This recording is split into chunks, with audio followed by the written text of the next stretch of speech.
Yo yo yo, annyeonghaseyo. So for those who don't know me, I spend a lot of time catching kingfish in Asia. I'm also trying to build this community up so that more people can come and experience catching kingfish. Not just catching kingfish, but also experience the culture, the food, and also the weather. And I promise you, you'll never perspire during your whole trip.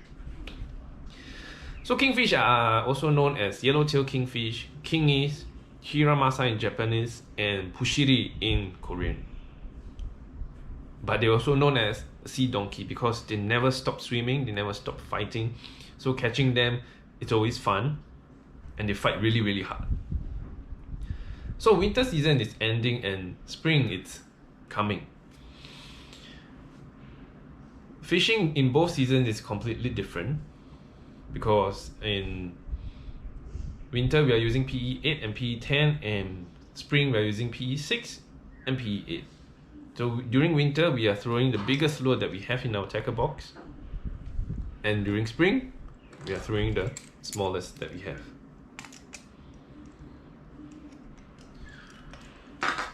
So in spring season, everything is different from the sea state, the bait fish, and the water temperature.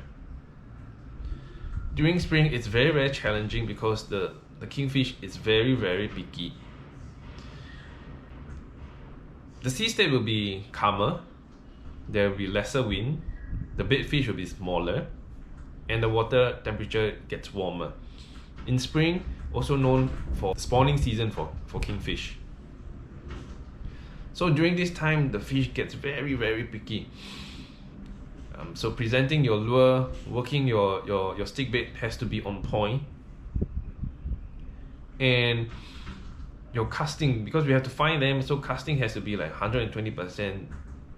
Session for kingfish in this season are very, very short. Today we might see them, tomorrow we might not see them. When the water temperature gets right, they will be deep down for spawning. So how do we choose the lures? We usually use the smallest lure that we have, or we will look at the big fish that is jumping out of the water. Secondly, if your friends are catching fish, I will look at what my friends are using. And thirdly, if let's say the fish are spitting out bait fish, and then we will try to match the hatch. Sometimes they will spit out bait fish in this size and shape, long and skinny. That's why you see I have a lot of stick baits around to adapt to different situations. Next, let us understand how like the life cycles goes. When there is the fishes always, the big fish always follow the bait fish, and the bait fish always follows the current. So when the currents are slack, the bait fish tends to be more relaxed and they tend to spread out wider. And when the tide starts to pick up, or at its peak, you'll see that the bait fish will gather together to protect themselves. So different situation, I usually have like 4 ways to work my stick bait: fast retrieve, slow retrieve, hard swiping, and normal sweeping. So I will work my stick bait according to the condition of the water. And next, if let's say all things fails, I will always have a popper in my tackle box. So I can just skip this. How I work is I will skip this on the water, like a fleeing bait fish, or I'll walk the dog, or I can just pop it and let it wait, and then I'll pop it again.